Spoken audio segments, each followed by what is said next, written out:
taking the exam. You'll do best if you're sober at those points, right? But you see, all these kind of like background, kind of contextual cues can play a role. And to the extent, so the more that you can anticipate at the time of encoding when you're going to need the information, and think of cues that will help you at that point, the more likely you are to retrieve the information when you need it. So you need cues that you'll remember if you're trying to set yourself up for cue recalls, and cues that will be easy to remember, will make sense to you. And to the extent that you can know this in advance, the more that you can visualize the setting in which you're going to need the information, or any other cue that will be present when you need the information, the better off you are. So, like in trying to remember somebody's name, the more vividly you can remember their face, the more likely you are to remember their name. In my child psychology class, I remember one of my professors saying that your earliest memory that you have is kind of tied into when your language skills develop, because you need language in order to be able to actually encode the memory. Do you know anything about that? A little. You said most of it. But, there's some debate about it on the grounds that it may be because we're usually getting people to retrieve the memories verbally, that it may be that you need the language at the time of encoding in order to be able to access the memories via language at the time of retrieval. And I think there is some evidence, although not terribly clear-cut evidence, that people may have some memories that you can access that are pre-verbal, not much pre-verbal, but pre-verbal, but that are cued by visual cues or smells or something else.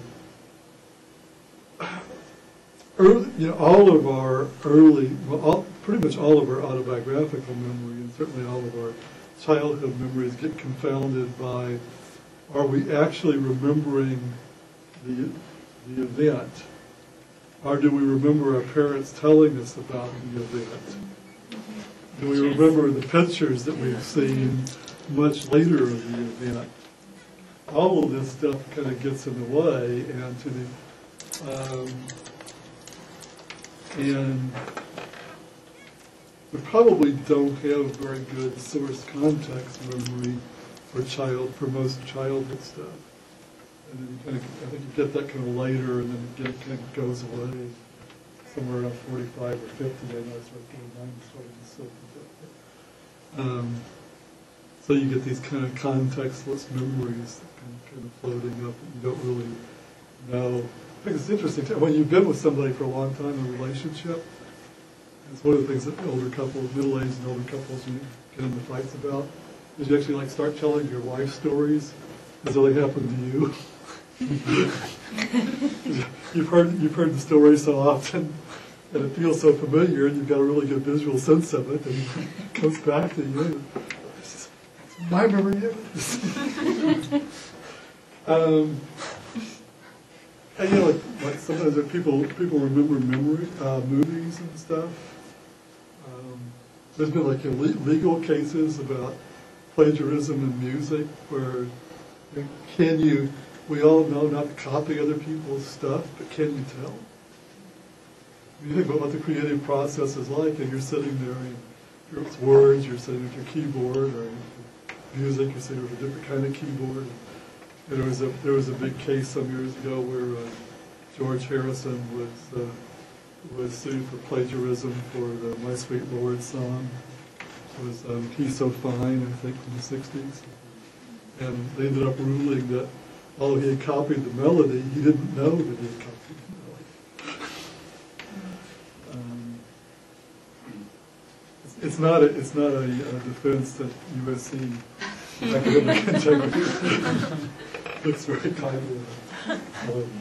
My best version of it, I once had twins in the undergrad version of this class.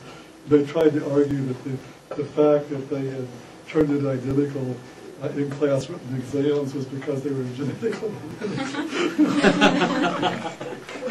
That was a good try, but yes, you. In another course that I took, human memory, we were talking about how just the fact of like recalling a memory makes it more susceptible to being forgotten because it has to be recoded. We have to see the source of it. It doesn't. It seems to me that the more you recall and the more you rehearse, the easier it would be to recall. But this was like more related to flashbulb memory. So Oh, maybe flashbulb it's memory. Just for that kind of memory rather than. The less likely you would be to get the original memory right. That's a flashbulb. Flashbulb memories are, there's this literature that when you're in a high arousal emotional state, anxiety, anger, a number of things, it creates these very compelling, visually intense, very lasting memories for the core elements of the event, whatever you actually focused your attention on.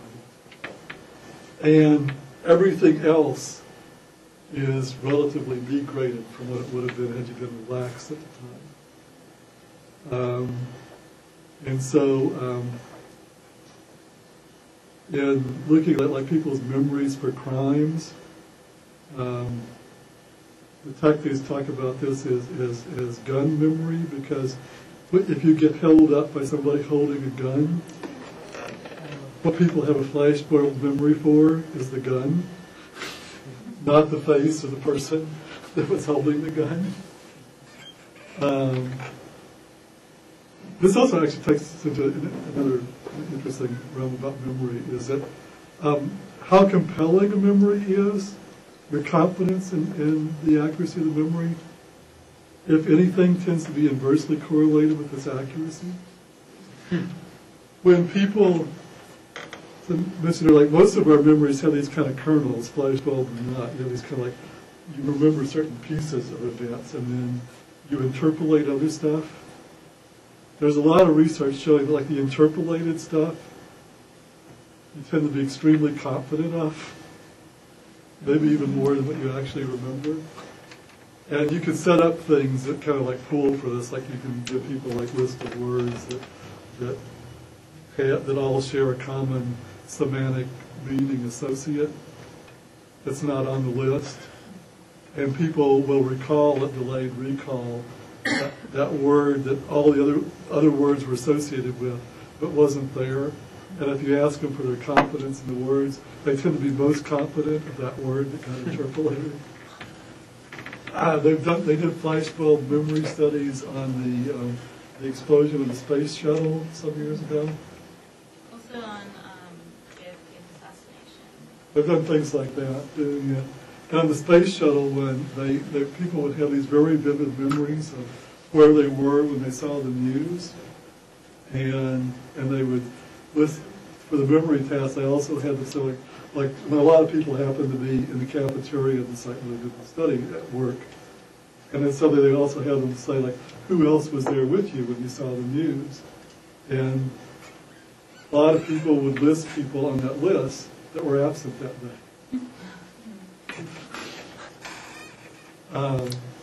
And again, there's things like there's a multitude of examples like this. So our memories are not that accurate. What else we want to say about encoding?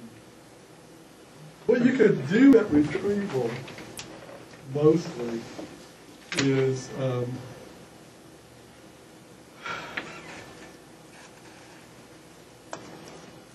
you can try and be sure that you have the cues that will help you get back to where you were in the coding.